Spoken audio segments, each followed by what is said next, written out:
I got into a car accident. This was post mullet as well. So, and that kind of comes into play during the story. I was driving along, right? 2004 Subaru Impreza with a doof doof haircut, right? So at this point, I look like the biggest fucking moron alive. And my car is a piece of shit, right? I'm at this point, I'm just gonna run it till it stops. I've already the resale value is out the window. It's going to the wreckers. Okay, it's 16 years old currently.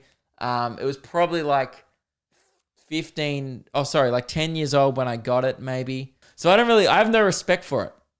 So I'm driving down the street, and I just want to say from the start, I'm not at fault here, really at all. Maybe like 5% it was my fault because I could have prevented it, perhaps, but also maybe not.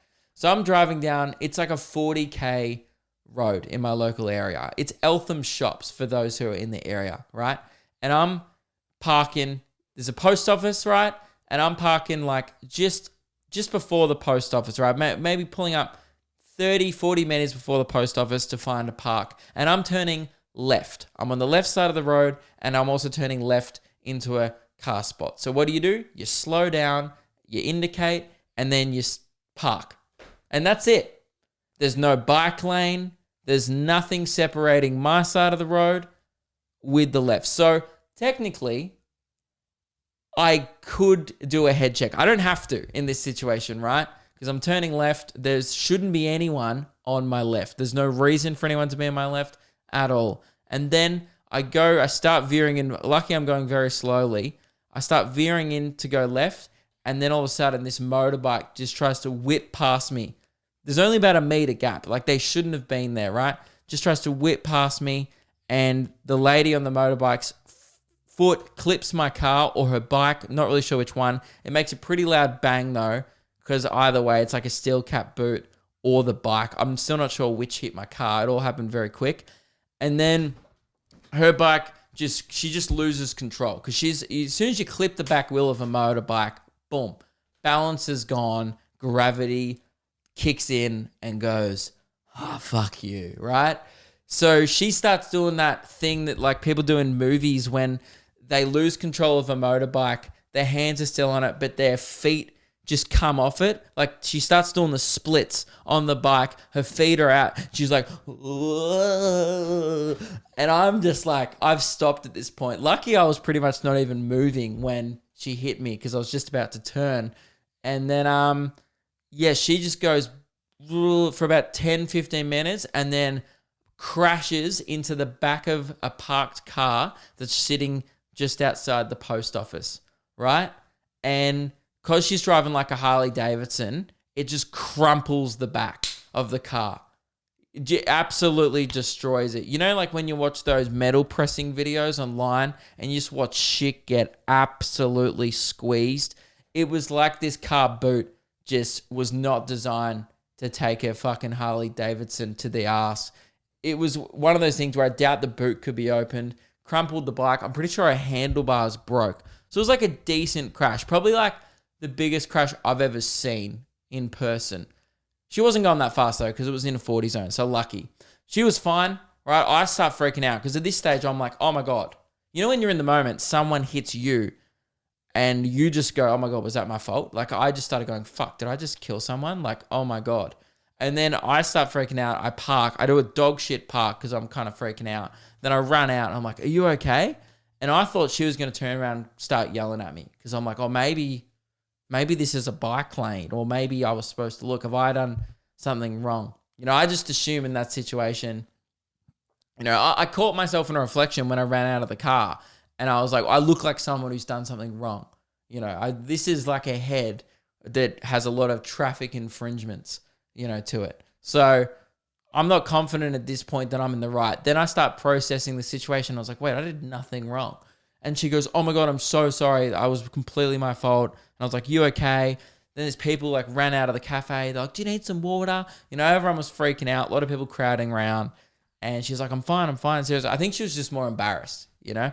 And then I kind of realized that oh, I'll help you get up the bike. But then these two other dudes like were already doing it, you know? So I'm useless at this point. There's people helping her re-stand up her motorbike, put down the little stand for her, get it off the road so cars can keep going past.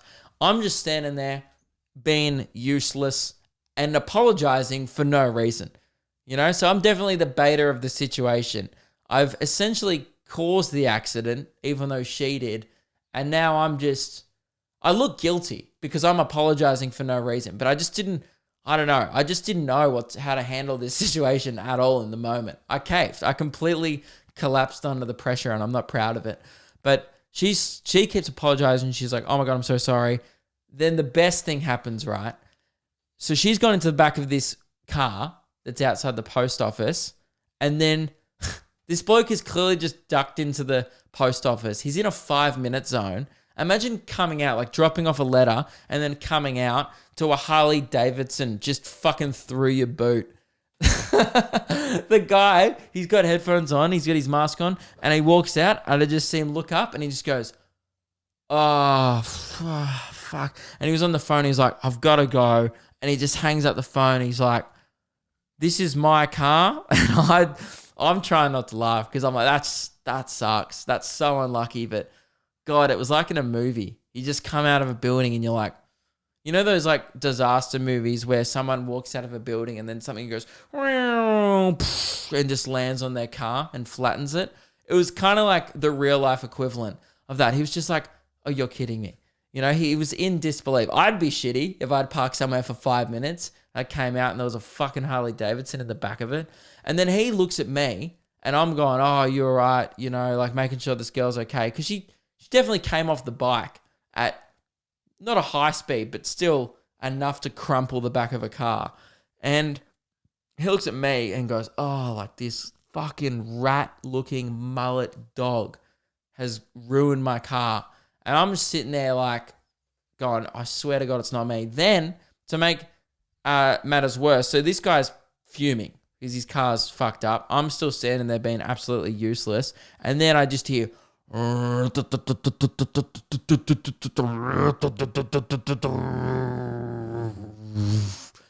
then her husband comes in on his Harley Davidson. For some reason, he's like a minute behind her. Maybe he got caught in a traffic light or something.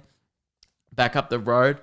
But he comes in a minute later and he's freaking out and he's angry. You know, he sees his girlfriend or wife's bike through the back of a car. I'm sorry, you know. And he just gets off the thing and goes, you all right, babe? Did he do this to you? And fair enough. Look at me, right? This is a guy that would do this to you, you know? I'm in no place to argue at this point. He's judged a book by his cover and he's fucking correct to do so. He's in his right to look at me and being like, that guy looks guilty as fuck. And I'm sitting there going, she's like, no, it wasn't him. And she had to like talk him out of beating the shit out of me, I assume. He's a scary dude. You know, he's like 6 foot, what the fuck are you looking at tall? And he's got a leather jacket, ponytail, you know. He looks like he eats the Hell's Angels for breakfast, you know. Clips off the angel's wings and chucks it in his cereal and just gobbles it up. So I'm intimidated. You know, I'm already like I've already collapsed authority-wise in this situation. I'm already bottom of the rung here. You know, at least the bloke who's got his car wrecked is being assertive and he's asking for a driver's license before she pisses off, you know, for insurance purposes. I'm just sitting here talking to the cafe and I'm going, I didn't do anything. Right, so I'm losing it. And then it takes a while to convince this bloke that it's not my fault. Like, even the cafe owner was like, yeah, no, I don't think it was his fault. I don't even know if there was any witnesses to this, but look, then the guy came over and inspected my car to ensure that it wasn't my fault. You know, if I had a big dent in mine, I reckon he was going to throw me under the bus a bit, or under his Harley Davidson, probably more likely, and use me as a fucking speed bump. But anyway, it was pretty intense, and then everyone starts exchanging details. You know, people start taking photos of licenses, and she goes to me, the lady on the bike, and she's lovely, by the way. She was being so nice to me. She was obviously in a state of shock, but she was still being incredibly nice and apologizing to me for hitting my car. And saying like she didn't know why she went around me. That was so dumb. And she was like, you're not at fault at all. And she's like, I'm so sorry if I wrecked your car. Like, you can get my details if you want. And I went around, looked at my car, and there's so many scratches and shit on it at this point. I was just like to her, look, I can't even work out which one was yours. You know what I mean? Like, I can't send this photo to my insurer and they'll be like, well, what about the 5 scratches next to it? So I was like, you know what? You're having a shit day. This is going to cost you thousands to fix this post office bloke's car, right? So I'll just cop this one. You know what I mean? I'm just like, I couldn't be bothered. I can't be bothered to call my insurance company to fix a scratch in my car. I don't care that much. It's a piece of shit. And I was like, you know what? I'm just going to do my good thing for the day and just fucking let this one go to the keeper. Somewhere on the scene, it got a little longer, so it seems. I burned out, so to speak.